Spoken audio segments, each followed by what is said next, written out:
Today I'm going to talk about a pragmatic approach to numerology.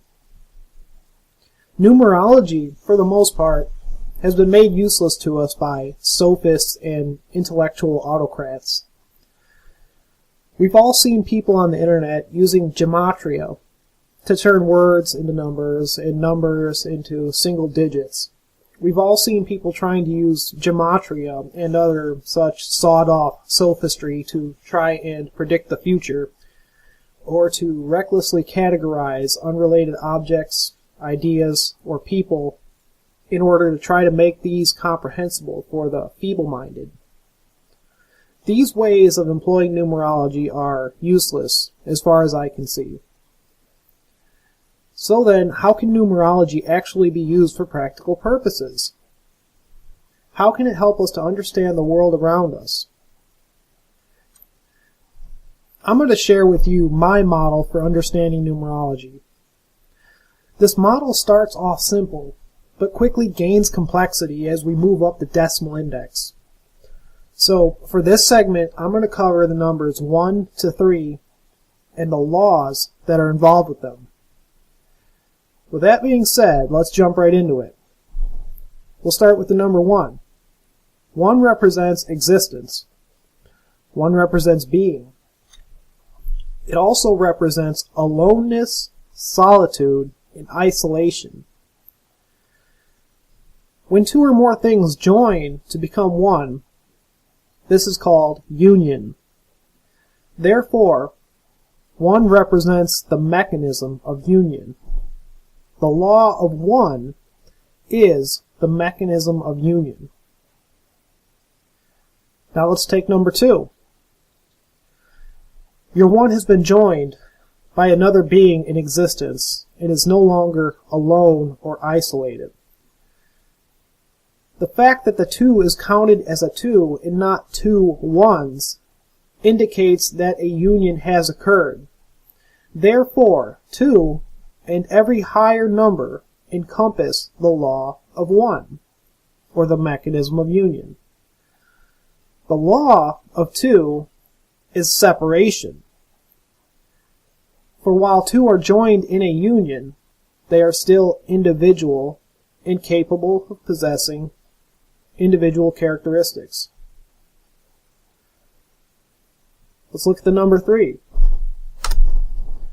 When a third point joins these 2, exchange becomes possible. That which is to be exchanged or shared is the third point. Communication is an exchange. Transaction is an exchange. In this way, the third point also allows the first 2 to come into a stable balance, a relationship. Think of a piece of furniture. With 2 legs, and without being attached to a wall or other stable object, the furniture will always be unstable and will never stand. As soon as you add a third leg, that furniture can become as stable as another piece with 4, 5, or more legs. Therefore, the number 3 represents interchange and the possibility of balance. Let's talk about the law of 3. The law of 3 is significantly more complex than 2 or 1. As I stated, every time we go up 1 decimal index, things get more complex.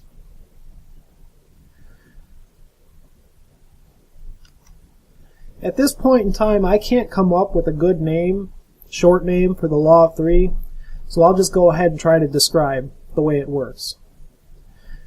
Everything in the world of the known operates on a stable system. In any system, there will be an input or inputs, an output or outputs, and a medium or media. In a stable system, the inputs must be harmonious with the outputs. If the outputs exceed the inputs, the system will implode. If the inputs exceed the outputs, the system will explode. In either case, the system will cease to exist. The 3 points will scatter from union. The media, as previously stated, is the third entity, with the latter two being source and destination. The law of three is observable in many things. Plants have roots or sources, stems or media, and foliage or destinations. The process also works in reverse, with the foliage creating certain nutrients that are exported back to the roots. But the stem remains as the medium. Water itself follows the same law. Unless water is frozen, or the air is saturated with water, the air being the medium, called humidity, the water will automatically evaporate from its source into the air at a given rate with temperature and pressure. When the air, the medium, is saturated, and then its temperature or its pressure is changed, the water will condense from a vapor back into a liquid. It will condense onto the coldest objects it encounters. These objects become destinations. Once the water is condensed, if a catalyst is introduced, such as air movement or gravity, this destination will become a source. For instance, if a cloud condenses into ice at the top of a mountain, and then warm air comes along with the wind and thaws the ice, the water will run downhill, taking the paths of least resistance. Its new destination will be the next point at which it finds a level,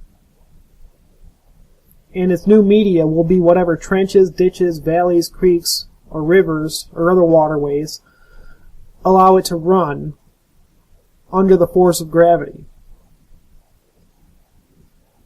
This concludes this segment of Pragmatic Numerology. Thanks for listening.